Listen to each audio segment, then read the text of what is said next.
The member from Peace River North. Thank you, Chair. Thanks to my colleague for allowing me a couple of moments here, or a few minutes, or maybe 15. I'm not too sure. We'll see. We'll see how much time I take. An hour. I'll take an hour. Also, just want to recognize these issues that I'm going to ask questions about today are also Peace River South.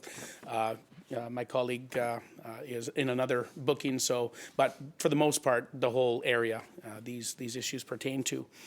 And I guess as I ask these couple of questions, I want the minister to keep the premise of costs that can't be passed on by the farmer. And I think I recently met with the North Pine Farmers Institute in Fort St. John. Recently met with the BC grain producers, as well as a number of local farmers that are really struggling with the costs that are just being brought down onto farmers. And many of these farming families that have been generations farming land up in the Peace Country are now questioning if they can continue on, just because the costs are loading onto the farmers, and they can't pass it on to anybody as a commodity. So they're really struggling. So one of the things, and my first question is around the carbon tax. Now, I asked the minister if she has been working with the environment minister and such about looking at exemptions for farmers on the carbon tax, as well as the farmers are planting plants that are consuming carbon. The provinces of Alberta and Saskatchewan actually recognize that and have a carbon tax credit that farmers can get back. So kind of the two-part question is the ministry looking at some sort of an exemption, working with the other ministry to get an exemption for farmers to help alleviate these costs? And is there the possibility of looking at some sort of a carbon credit for the farmers?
Minister. Thank you, Madam Chair. So it's a great question, and the reason why I think it's quite timely is because we initiated a regenerative agriculture conference in the fall, and we're about to announce an advisory board, which this board will go out and gather information so we know what's happening in agriculture, specifically regenerative agriculture practices. But within that network, there's going to be opportunities for that specific conversation to happen on the value of carbon sequestration and the services that farmers are giving just by growing things that sequester. We're working with agri-tech companies that have the ability to measure that carbon sequestration so that we can have some deliverables down on paper. So that work is happening quickly, mostly because agriculture is really the front line when it comes to climate change, weather disasters, as we've seen over this year. Farming and agriculture are the first ones to be hit in that way. And so we want to kind of change the channel to make sure that agriculture is looked at as a tool in our fight against climate change rather than being kind of the enemy of climate change, which it does get the finger pointed at it in many other jurisdictions. BC is a little bit different, as we probably all know in this room, that we grow things differently, we raise our herds differently. It's not the same as a giant feedlot down in the United States with emissions levels that are quite high. So I think our emissions levels in BC are about 5% coming from agriculture, which is lower than some jurisdictions. But as far as the costs being downloaded on farmers, there is a discussion paper right now that Environment has, which is around carbon credit protocols.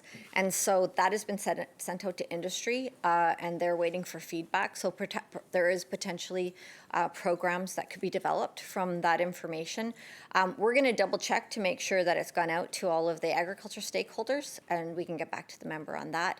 If the member's interested in having a link to that discussion paper, we're also very happy to send that to them. As far as things that are being downloaded, affordability is one of the things that we're hearing right across the board, inputs for agriculture, et cetera, et cetera. And we see this as a national discussion. This is a conversation that happens at the federal, territorial, provincial table. And I'm heading this summer to meet with my colleagues from across the country again, and I'm sure this will be top of mind. At our meeting before in the fall, this was top of mind for every minister sitting around that table. So I appreciate the question, and we can get you more information over the next day. Yeah, thank you. Thanks, Minister, for that. And again, looking at Alberta and Saskatchewan, might be, instead of reinventing the wheel, obviously we want to look at some programs and hopefully adapt and make better for the farmers, certainly the farmers up in my region. Speaking of weather and such leads into my next question. We've had 2 years of drought in the Peace. It's not looking good again for this summer. The snowpack's really low. It's like I say, they're expecting another hard summer. And of course, we don't irrigate in the Peace Country, so it's 100% relying on the rain gods and the sun gods to do their work and to play nice. But we haven't been seeing that. Is the ministry what is the ministry doing to help get the extra supports out for these farmers that now could very likely be leading into the third drought?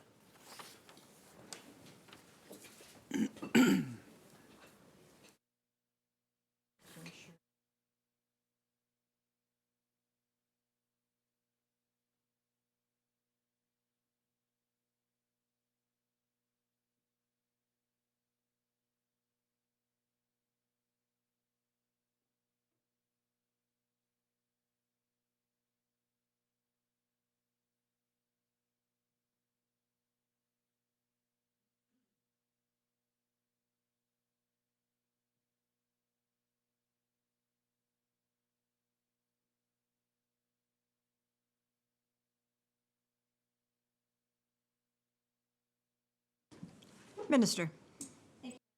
So that's discouraging news that we're heading into another year of drought. I hadn't heard an update recently, so it's unfortunate to hear that. With all types of agriculture, we of course have our business risk management programs, and fire and drought are covered in an agri-recovery scheme. If there is a need for more money to address a specific disaster that's unfolding, like a drought situation, I have the ability to go to the federal minister to ask for a package. We've seen this happen since 2017, since I've been minister, around fires, drought, flooding, etc. So we are able to do that.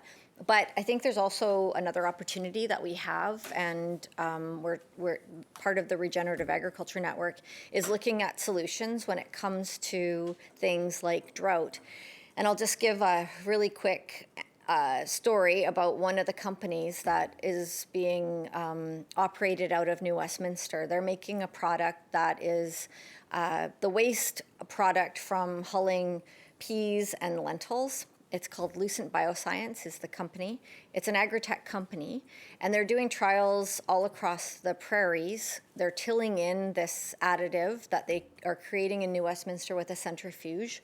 They're tilling this product in, and they're finding that, because obviously the prairies have suffered intense drought as well, comparing a field without this product and with this product, there is much more growth in the field with the product. And so that's something that we're trying to figure out how to support more fully. I'm going out to the Fraser Valley with them, I think the week after next, to just look at the opportunities in our province. But I have mentioned to them that they might want to pair up with some farmers up in the Peace to do some trials up there. Part of the Regenerative Agriculture Network is matchmaking agri-tech companies with farmers who want to have pilots done on their properties. And so why don't we have an offline discussion about maybe some folks that you know that might want to entertain a pilot project like that?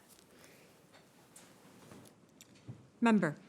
Yeah, thanks. Thank you, Minister. And you know, it's just made me think, you know, we are prairies. You know, we are the prairies of British Columbia. I mean, it's a good pair of binoculars. You can see Winnipeg on a nice clear day from Fort St. John. So, and I would certainly entertain that, reaching out and partnering. I think it's important when we're doing any of these different things that we do look at the piece as it is different. You know, different ground, different weather, different crops, different everything. So I'll certainly entertain that and hook you up with some. I'm sure there'd be lots of folks up there as well. And hopefully we can also on the drought packages. Hopefully we won't need it, but any of that support for the farmers and whatever other supports we can get would be beneficial.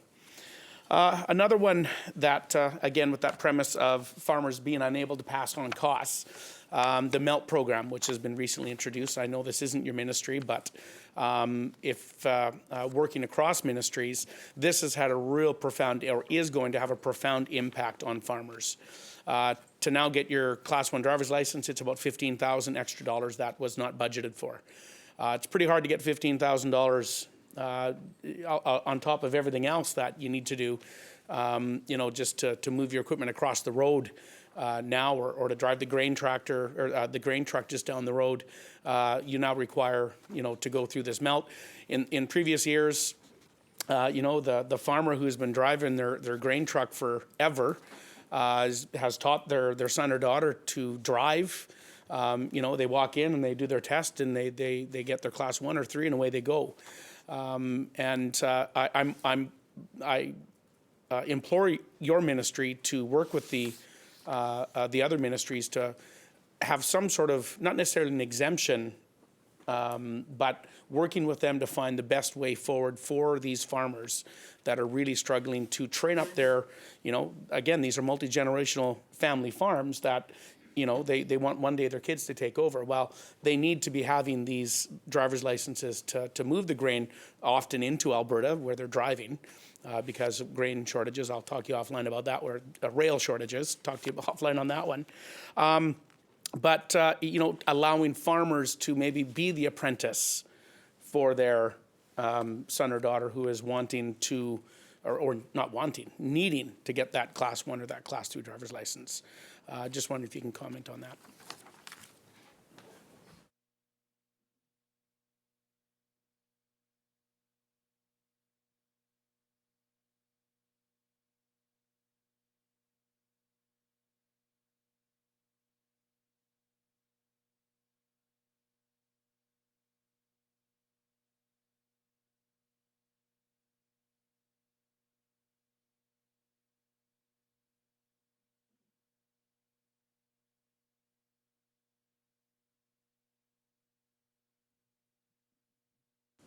Minister. Thank you, Madam Chair. So again, thank you for bringing this up. I can commit to the member that I'll have my staff reach out to the Solicitor General's staff on this particular issue, and we will advocate on behalf of the farming community. Obviously, if there's a safety issue, that's something that the Solicitor General is concerned about, but I hear what the member is saying. We will do that, and I also encourage the member to visit the estimates of the Solicitor General, but we'll follow up with you on our findings. Yeah, thanks. And I will be doing that, following up as well, and probably some writing as well. I'm not going to ask more questions, but I'm going to put on the record that I'm going to send you a couple more questions just in light of time. And I know some of my colleagues also want to ask questions, but they'll be around yields and yield analysis up in the Peace Country, and chemical shortages for fertilizers and such like that. So I will. I think those were my big ones.